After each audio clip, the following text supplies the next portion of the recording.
నేను Telangana homeopathy doctors association నేను Telangana state homeopathic doctors state president. నేను doctor Shivaprasad and Sahasra foundation chairman కూడా. నాకు మల్లన్న గారు 2022 నుంచి మంచి పరిచయము.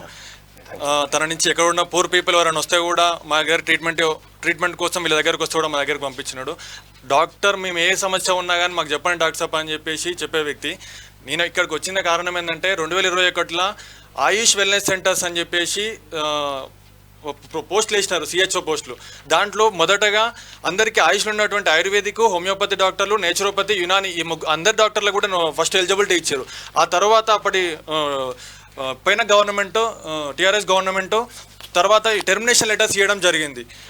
దాని తర్వాత నుంచి అప్పటి నుంచి కూడా మాకు నోటిఫికేషన్ ఇస్తున్నారు, కానీ మాకు మాత్రం ఎలిజిబిలిటీ మాత్రం ఇవ్వట్లేదు, మాకు అర్హత ఇవ్వట్లేదు. చాలామంది ఇక్కడ ఉన్న మెడికల్ కాలేజెస్, ఒక గవర్నమెంట్ మెడికల్ కాలేజు, ఒక 5 ప్రైవేట్ మెడికల్ కాలేజీలు ఉన్నాయి. అయినప్పటికీ కూడా చాలామంది కూడా బయటకు వస్తున్నారు, కానీ నిరుద్యోగం మాత్రం చాలా ఎక్కువ అవుతున్నది. పైన గవర్నమెంట్ కూడా మాకు అసలు పట్టించుకోవడానికి ఇబ్బంది ఉంది. చాలాసార్లు కూడా మా వాళ్ళు the then health minister of Telangana Harish Rao గారిని కూడా కలవడం జరిగింది. అయినప్పటికీ కూడా అసలు రెస్పాండ్ లేకుండా ఉండిపోయింది. కాబట్టి ఈ గవర్నమెంట్ అయినా సరే మీసారి కూడా హెల్త్ మినిస్టర్ని కలవడం జరిగింది.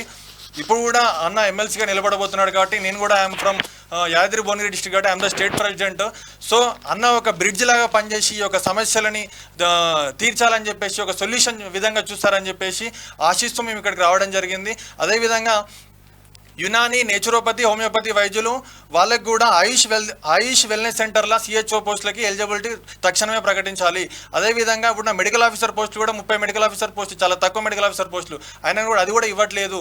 అది కూడా మరి తొందరగా నోటిఫికేషన్ ఇష్యూ చేసేసి ఫిల్ఫిల్ చేయాల్సిందిగా కోరుతున్నాము. ఇంకోటి ఏంటంటే హోమియోపతి ఇప్పుడు అత్యంత ఆదరణ పొందుతున్నటువంటి వైద్యము, సైడ్ ఎఫెక్ట్ లేనటువంటి వైద్యము. కాబట్టి ఈ యొక్క వైద్య విధానం పైన గౌరవ ముఖ్యమంత్రి గారు దీనిపైన ప్రత్యేకమైన దృష్టి సారించాలి. మల్లన్న కూడా చేస్తారని చెప్పేసి మేము కూడా నమ్ముతూ, అదేవిధంగా ఎమ్మెల్సీ ఎన్నికల్లో కూడా తను కూడా, ఎందుకంటే ప్రశ్నించే గొంతు మన దగ్గర ఉండాలి. సో కౌన్సిల్లో ప్రశ్నించే గొంతే ఇంపార్టెంట్ కాబట్టి తనకి సపోర్ట్ చేయాల్సిందే మేము కోరుతున్నాం కాబట్టి 100% కూడా. కాబట్టి అదేవిధంగా మేము డాక్టర్స్ కూడా వాళ్ళు రీచ్ అయినారంటే అర్థం చేసుకోండి, మేము కూడా ఒక ఇంటెలెక్చువల్ పీపుల్ కాబట్టి. So common man plus doctors కూడా మేము ఇంత స్పష్టంగా వాళ్ళ యొక్క సేవలు కానీ క్యూనిస్ అంటే ఒక సహాయం కాబట్టి తప్పనిసరిగా అందరూ కూడా దీన్ని సహకరించాల్సిందే కోరుచున్నాం. Thank you for giving opportunity.